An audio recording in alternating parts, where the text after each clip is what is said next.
અને એવી કહેવત હતી કે ઓસાકાના ઘરના કૂતરાઓ એકબીજા સાથે પ્રેમથી રહે છે. આવો પ્રેમ જાપાનના રાજાને ખબર પડી કે 100 જણા એક પરિવારમાં સાથે રહે છે, તો એનું રહસ્ય શું? બધા લોકો કેવી રીતે રહેતા હશે? રાજા ગયા અને પૂછ્યું, સત્કાર કર્યો બધું કે આ તમે કેવી રીતે રહ્યો છો?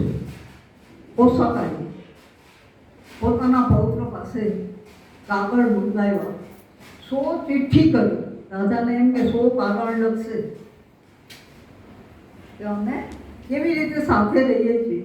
ચિઠ્ઠીમાં લખતા ગયા અને કાગળ પછી ખોલ્યો તો એક જ શબ્દ હતો, સહનશીલતા.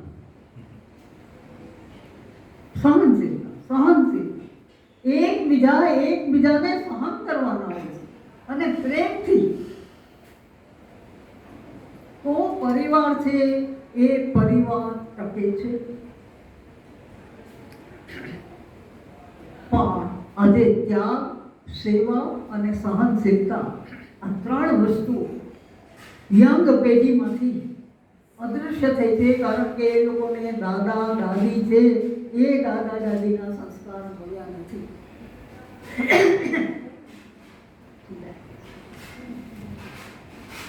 હવે આ મહારાષ્ટ્રની અંદર ફરીથી દાદા દાદીનું સન્માન,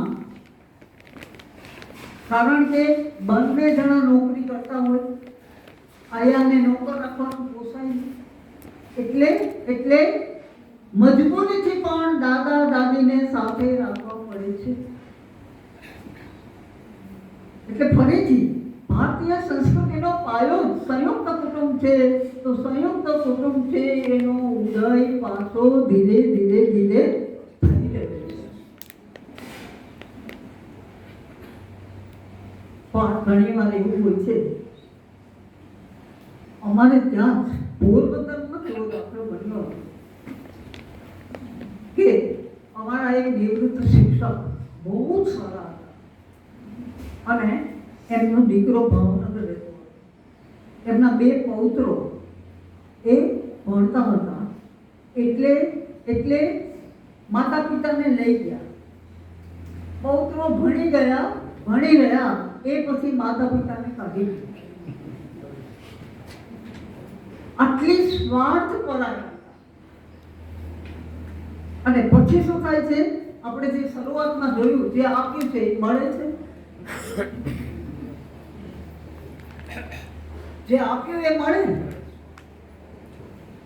તમે તમારા બાળકોની સમક્ષ તમારા માતા પિતામાં જો આવી રીતે કર્યું હોય, પેલો એક દ્રષ્ટાંત કથા છે ને કે માને પિત્તળની ગોબાવાળી એવી થાળીની અંદર એ જમવાનું આપતા હતા, અલગ રહીને.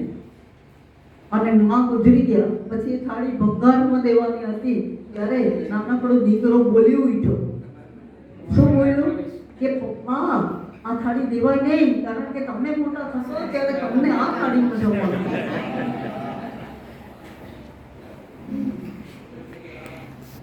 બાળકો જે જોવે છે એ શીખે છે.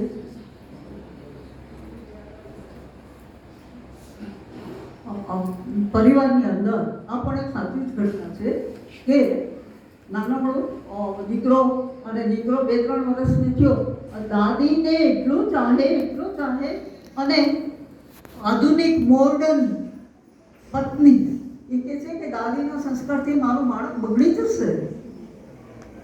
બાળકને દાદી પાસે જવા જ નથી દેતા અને તોય બાળક છાના પણ જાય. એટલે પછી એ બાળકની માએ હઠ કરી કે આને વૃદ્ધાશ્રમમાં મૂકો. અને વૃદ્ધાશ્રમમાં આમ માને જવું નહોતું, કારણ કે પૌત્ર અને દાદી વચ્ચે અતૂટ સંબંધ હતો. તો મૂકી આવ્યા માં દાદી થોડો વખત રહી પણ આ પુત્ર એટલો માંદો પડ્યો, તાવ ઉતરે જ નહીં, ગમે તેટલી દવા કરી પણ ઉતરે જ નહીં. અંતે હારીને થાકીને એ દીકરાને માટે માને પછી પાછી લઈ આવવા પડે. આપણામાં એવું કહેવત છે કે વ્યાજનું વ્યાજવાનું હોય છે. અને એ દાદા દાદીએ જે અનુભવો લીધા છે, જે એ પોતાના બાળકોને ઉછેર્યા છે, એ અનુભવોથી એ પોતાના પૌત્ર પૌત્રીઓને ઉછેરે છે, એમાં સંસ્કાર આવે છે. તો માતા પિતા તો કેટલા મુક્ત રહે, પણ એ સમજાતું નથી. એટલે આપણે ત્યાં તો એવું હતું કે વત્સલ પરિવારની અંદર એવું કે સબળા લોકો અને સાથે સાથે જે નબળા હોય, જે દુર્બળ હોય, જે અશક્ત હોય, એવા લોકો પણ આપણા પરિવારની અંદર એ સમાઈ જતા હતા. એટલે કોઈ વિધવા થયા હોય, બાળ વિધવા હોય તો કોઈ પણ સાથે આવે. દાદી હોય, દાદીની ઇવન મેં તો જોયું છે કે દાદીની વિધવા બેનને પણ પરિવારમાં લઈ આવે, બધાને સાચવે છે. અને આ બધું હોય છે ત્યાં સમૃદ્ધિ આવે છે, ત્યાં સુખ આવે છે, ત્યાં શાંતિ આવે છે. આપણા માતા પિતા વૃદ્ધાશ્રમમાં વિલપતા હોય અને આપણે અહીંયા મજા કરીએ, એ શક્ય છે ખરું? આંતરિક રીતે સુમેળ ન હોય તો શાંતિ મળતી નથી. અંતરની હૃદયની શાંતિ છે, એ શાંતિ એ આવતી નથી. એટલા માટે વત્સલ પરિવાર એ પણ સુખ શાંતિ માટેનું એક અગત્યનું પહેલું છે. એમને કહ્યું સંપત્તિ પણ જોઈએ.